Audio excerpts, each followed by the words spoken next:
그날 저물 때에 제자들에게 이르시되 우리가 저편으로 건너가자 하시니 그들이 무리를 떠나 예수를 배에 계신 그대로 모시고 가매 다른 배들도 함께하더니 큰 광풍이 일어나며 물결이 배에 부딪혀 들어와 배에 가득하게 되었더라. 예수께서는 고물에서 베개를 베고 주무시더니 제자들이 깨우며 이르되 선생님이여 우리가 죽게 된 것을 돌보지 아니하시나이까 하니 예수께서 깨어 바람을 꾸짖으시고 바다더러 이르시되 잠잠하라 고요하라 하시니 바람이 그치고 아주 잔잔하여지더라. 이에 제자들에게 이르시되 어찌하여 이렇게 무서워하느냐 너희가 어찌 믿음이 없느냐 하시니 그들이 심히 두려워하여 서로 말하되 그가 누구이기에 바람과 바다도 순종하는가 하였더라. 반갑습니다. 성도 여러분. 오늘은 4월 마지막 주 수요일입니다. 저와 함께 수요 영상 예배를 같이 드리도록 하겠습니다. 오늘 우리가 함께 보실 본문의 내용은요. 마가복음 4장 35절에서 41절에 있는 말씀입니다. 이 내용은요. 예수님께서 모든 공생의 사역 가운데 하루 일과를 마치시고 제자들과 함께 바다 건너편으로 가시기로 결정을 하십니다. 35절입니다. 그날 저물 때 제자들에게 이르시되 우리가 저편으로 건너가자 하시니 제자들과 함께 저 건너편으로 가자고 말씀하십니다. 그런데 건너가는 과정에서 큰 광풍을 만나게 됩니다. 37절입니다. 큰 광풍이 일어나며 물결이 배에 부딪혀 들어와 배에 가득하게 되었더라. 이 큰 광풍으로 인해서 배가 가라앉게 생겼습니다. 자칫 잘못하면 배 안에 있는 제자들, 예수님까지도 생명의 위협을 맞게 된 거죠. 그래서 제자들은 급히 예수님을 깨웁니다. 38절입니다. 예수께서는 고물에서 베개를 베고 주무시더니 제자들이 깨우며 이르되 선생님이여 우리가 죽게 된 것을 돌보지 아니하시나이까. 여러분, 너무나 여러분들 잘 아시는 내용이에요. 그 뒤에 어떤 일들이 일어났습니까? 주무시던 예수님께서 일어나셔서 제자들을 보신 거예요. 그리고 지금 현재 상황을 살펴보신 거죠.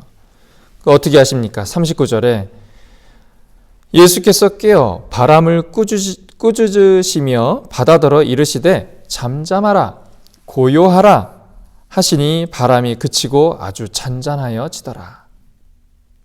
예수님 한 말씀에 모든 것이 다 정리돼 버렸어요. 그리고 그것을 끝나지 않습니다. 예수님께서는 제자들에게 한 말씀 하시죠. 40절입니다. 이에 제자들에게 이르시되 어찌하여 이렇게 무서워하느냐 너희가 어찌 믿음이 없느냐. 꾸짖는 장면입니다. 나와 함께 있음에도 불구하고 너희는 어찌하여 믿음 없는 행동을 보이느냐라는 말씀이에요.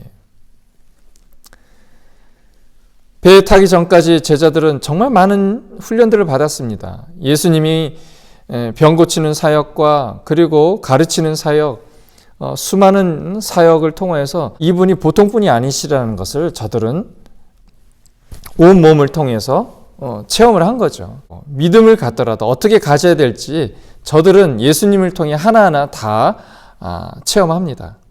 믿음이 하나씩 생기는 거죠. 나름대로 고도의 훈련들을 받았다라고 자부했을 수도 있어요. 그런데 저들의 믿음이 한순간 무너지는 사건이 바로 이 바다 위의 사건이었어요. 잠잠한 바다 위에 있는 제자들은 믿음이 얼마나 바닥인지 확인할 방법이 없습니다. 그런데요, 풍랑 한번 일어나니까 저들의 믿음이 여실히 그냥 그 민낯이 그냥 드러나 버리는 거죠. 믿음이 하나도 없는 거죠. 바다는 세상과 같습니다. 우리가 살고 있는 세상을 이야기하는 거예요. 세상은 바다처럼 잠잠하기도 합니다. 우리의 일상이, 그리고 우리가 살아온 그 일생 가운데 잠잠했던 순간들이 있습니다. 그런데 늘 잠잠하기만 했습니까? 늘 순탄만 하셨습니까? 그렇지 않겠죠. 바다도 역시 잠잠할 때도 있지만 태풍이 일어서 큰 광풍이 일기도 하고 큰 파도가 일기도 하고 아니면 작은 파도가 일기도 하고 우리가 살아왔던 우리의 일생 가운데도 앞으로 한 걸음 한 걸음 나아가기가 힘든 광풍을 맞이했던 그런 시절도 여러분들 인생 가운데 있으셨을 겁니다. 어려운 시절이죠. 눈에 보이지 않는 어마어마한 광풍을 우리가 지금 맞이하고 있는 겁니다. 여러분 두려우십니까? 여러분 염려가 되십니까? 걱정이 되십니까? 먹고 사는 문제, 가장 큰 문제이죠. 걱정이 되실 겁니다. 밖에 나가서 일을 해야 되는데 일자리가 없는 거예요.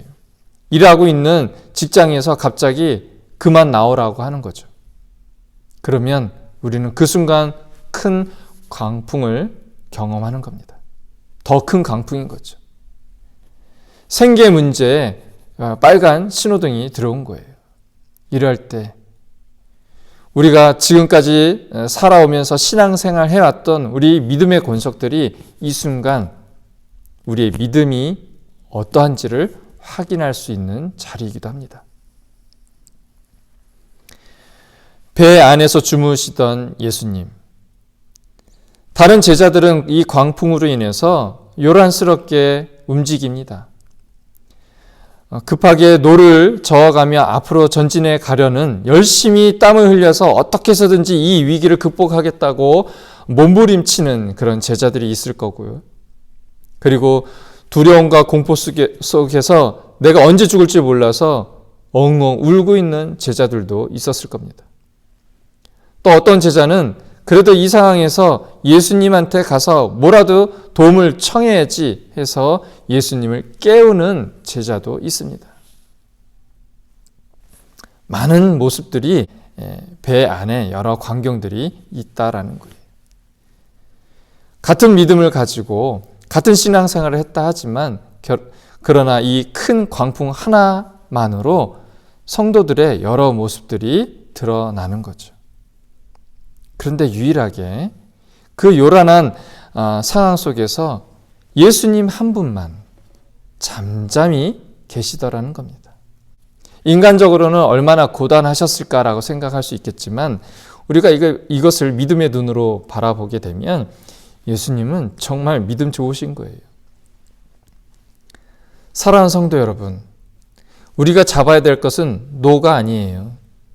우리가 붙잡아야 될 것은 배 위에 있는 그 어떤 도구들도 아닙니다. 우리가 붙잡아야 할 것은 바로 예수님이신 거죠. 예수님만 붙들면 우리는 살 수 있습니다. 예수님만 붙들면 예수님께서 하시는 말씀대로 그대로 우리의 삶에 드러나고 그 말씀대로 이루어집니다. 하나님 말씀은 땅에 떨어지는 것이 없습니다. 하나님의 말씀은 다 살아있습니다. 수천 년 전에 이스라엘 백성들에게 약속하셨던 그 약속의 말씀들이 오늘 살아가고 있는 우리 현대인들에게도 똑같이 적용됩니다. 하나님이 말씀하시면 그 말씀이 현실이 됩니다. 하나님이 된다 하시면 모든 것이 다 됩니다. 우리 기독교인들이, 예수 믿는 이들이 세상 많은 사람들에게 정말 좋은 본이 되어야겠습니다. 여러분, 우리가 성전 예배가 시작된 지 벌써 3주, 4주가 지나가고 있습니다. 많은 안전을 요구하고 있습니다. 그리고 저희가 7가지 수칙을 철저히 지켜가면서 성전 예배에 집중하고 있습니다. 성도들께서도 서서히 안심하시고 한 분, 두 분 찾아오시기 시작하고 계십니다. 이 어려운 시국에 여러분들 무엇이 두려우십니까? 두려우실 때 세상에 나를 안전하게 해줄 거라고 생각되는 것 붙잡으면 여러분 결국 그거 강풍에 의해서 다 날아갑니다.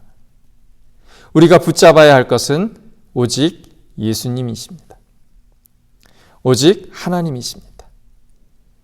예수님 말씀 붙들면 우리는 이 위기, 두려움 극복할 수 있습니다.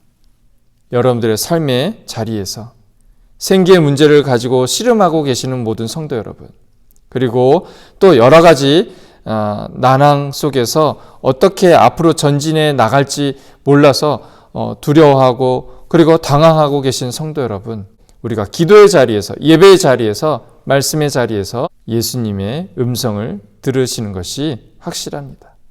그리할 때 우리의 이 어려운 위기들을 극복할 수 있고 또 살아 역사하시는 하나님을 우리 한 사람 한 사람이 다 체험할 수 있게 되는 거죠. 이 어려운 시국에 그러한 은혜가 모든 성도들의 가정 가운데 경험되어지기를 축복합니다. 그래서 주의 은혜 가운데서 믿음으로 승리하여서 우리가 정말 나의 믿음을 잘 지키고 있구나라는 것을 확인하고 하나님께 영광 올려드릴 수 있는 저와 여러분들 될 수 있기를 주의 이름으로 축복합니다.